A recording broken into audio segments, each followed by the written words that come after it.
ان کی باتیں مت کرو. تین خدا مانے نا انہوں نے، باپ، بیٹا اور روح القدس. یہ ہے مسئلہ. باپ تو خدا ہو گیا، بیٹا عیسیٰ علیہ السلام ہو گیا، روح القدس سے مراد جبرائیل ہے. اور کئی حضرت مریم کو مانتے ہیں کس طور پہ؟ خدا کی بیوی کے طور پہ. تو اس طرح تین خداؤں کا تصور، اور اس طرح ان کو تین کو ملا کے ایک بنا لیا. اس کو ٹرینٹی کہتے ہیں، ٹرینٹی، اور دوسرے لفظوں میں تثلیث کہتے ہیں. اللہ نے اس کو واضح طور پہ منع کیا، ولا تقولوا ثلاثہ، مت کہو تم تین، انتہو، رک جاؤ اس سے، خیر لکم، یہ بہتر ہے تمہارے لیے.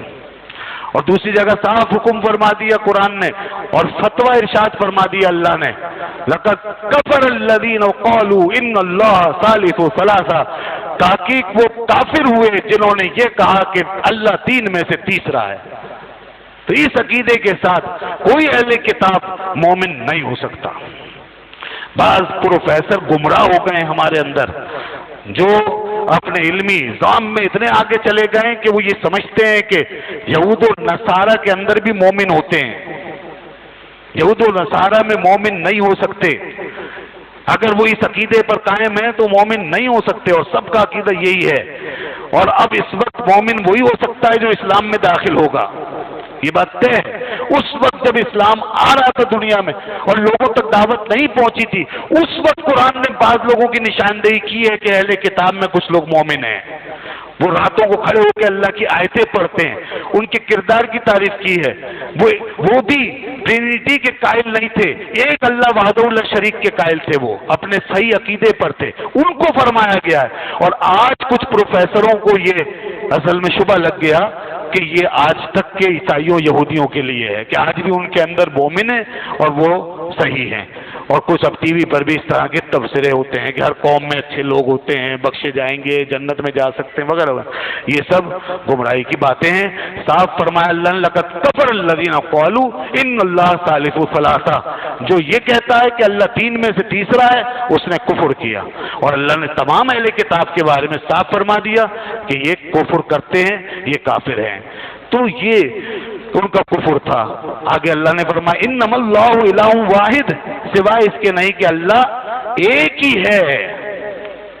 اللہ صرف ایک ہی معبود ہے، معبود صرف ایک ہے. سبحان، پاک ہے، وہ بیوی بچوں سے پاک ہے، وہ خاندانوں سے پاک ہے، نسل سے پاک ہے. سبحان ان یکون لہ ولد، پاک ہے اس بات سے وہ کہ اس کا کوئی بیٹا ہو. اللہ پاک. سبحان کا مطلب کیا ہے؟ سبحان اسی کو کہتے ہیں کہ جو پاک ہو ان ساری چیزوں سے. سبحان اللہ عما یشرکون. اور اللہ نے صاف فرما دیا پاک ہے اللہ تعالیٰ اس سے جو وہ شرک کرتے ہیں اللہ کے ساتھ. اور اللہ تعالیٰ نے دوسری جگہ یہ بات بھی عیسائیوں کو بتا دی. کیا؟ وَإِذْ قَالَ اللَّهُ يَا عِيسَى ابْنَ مَرْيَمَ، جب قیامت کا دن ہوگا اللہ تعالیٰ فرمائے گا اے عیسیٰ ابن مریم، أَنْتَ قُلْتَ لِلنَّاسِ اتَّخِذُونِي وَأُمِّيَ إِلَٰهَيْنِ، کیا تم نے لوگوں سے کہا تھا کہ مجھے اور میری ماں کو معبود بنا لو؟ یہ حجت تمام کرے گا ساری دنیا کو کھڑا کر کے. سارے عیسائی یہودی سب دیکھ رہے ہوں گے. اللہ اپنے پیغمبر سے فرمائے گا تم نے کہا تھا اے عیسیٰ ابن مریم کہ مجھے اور میری ماں کو معبود بناؤ من دون اللہ، اور اللہ کو چھوڑ دو. قال سبحانک، اس وقت حضرت عیسیٰ علیہ السلام کہیں گے اے اللہ تو پاک ہے. ما یکون لی ان اقول ما لیس لی بحق، میرے لیے نہیں ہے یہ جائز، مجھے کہ اس بات کا حق نہیں ہے کہ میں وہ بات کروں کہ جس کا مجھے حق نہیں پہنچتا. میرے لیے جائز نہیں ہے کہ میں وہ بات کروں جس کا مجھے حق نہیں پہنچتا. ان کنت قلتہ فقد علمتہ، اگر میں نے ایسی کوئی بات کہی ہوتی تو اے اللہ تو نے اس کو جانا ہوتا، تیرے علم میں یقیناً وہ بات ہوتی. تعلم ما فی نفسی، تو جانتا ہے جو کچھ میرے اندر ہے، میرے نفس میں. ولا عالم ما فی نفسک، اور جو تیرے ارادے میں میں کیا جانوں. اے اللہ تو سب جانتا ہے کہ میں ایسی بات نہیں کر سکتا. انک انت علام الغیوب، بے شک تو سارے غیبوں کو جاننے والا ہے.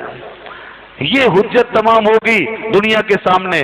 تو اس لیے جنہوں نے کہا کہ خدا تین ہیں، غلط کہا. یہ کتنی عجیب بات ہے. ٹرینٹی کا مسئلہ صرف عیسائیوں کے ساتھ نہیں ہے، دنیا کے سارے باطل مذاہب اور انسان کی قدیم ترین تاریخ سے اس کا ثبوت نظر آتا ہے. انسان جب بھی بہکا اور گمراہ ہوا ہے اس نے خدا کو گروپوں میں تقسیم کر دیا. انسان جب بھی اصل عقیدے سے ہٹا ہے، توحید کے عقیدے سے کیوں ہٹا؟ وجہ کیا تھی؟ ریزن کیا؟ انسان اپنے قیاس، اپنے فہم، اپنے ادراک سے کام لینے لگتا ہے. جس طرح کہ خود ایک معاشرے میں رہتا ہے اور تین افراد کے خاندان سے اپنا گھر شروع کرتا ہے، ماں، باپ اور ایک اولاد. اسی طور پر اس نے خدا کے لیے یہ سمجھ لیا ہمیشہ کہ خدا بھی اسی طرح خاندانوں میں ہے اور کم سے کم اس کے لیے 3 کا ہونا ضروری ہے، کیونکہ ایک باپ ہوگا، ایک ماں ہوگی اور ایک بیٹا ہوگا.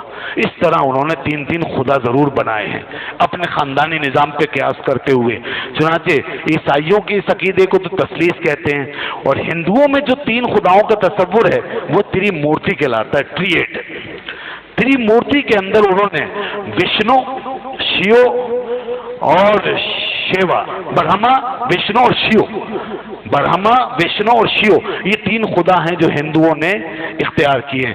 اس کے علاوہ ان کے ماتحت ذیلی خدا بہت سارے ہیں، پھر شاخیں نکلی ہیں، پھر خاندان بنے ہیں، پھر کروڑوں دیوی اور دیوتاؤں کے سلسلے، وہ ایک الگ چیز. بنیادی طور پہ اوپر جا کے وہ سب 3 کے اندر مرج ہو جاتے ہیں، برہما، وشنو اور شیو.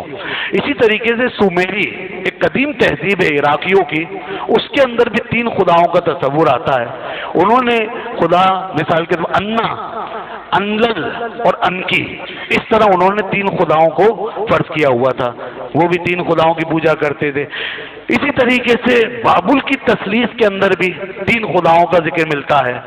انہوں نے انو اور بال اور آیا کے نام سے 3 خدا بنا رکھے تھے بابل کی قدیم تاریخ کے اندر، اسلام سے پہلے وہاں بھی 3 خدا. اسی طریقے سے یونان کے اندر، یونانی اساطیر کے اندر بھی 3 خداؤں کا ذکر ملتا ہے، زیس، پوسیڈون اور پلوٹو.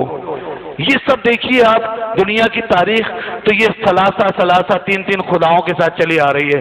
اللہ نے فرمایا قل هو اللہ احد، کہہ دو اے حبیب اللہ صرف ایک ہے، 3 نہیں ہے، 2 بھی نہیں ہے. اللہ احد، اللہ الصمد، اور وہ بے نیاز ہے. لم یلد ولم یولد. خاندان کی بات مت کرو خدا کے لیے، نہ اس کا کوئی بیٹا ہے نہ اس کا کوئی باپ ہے.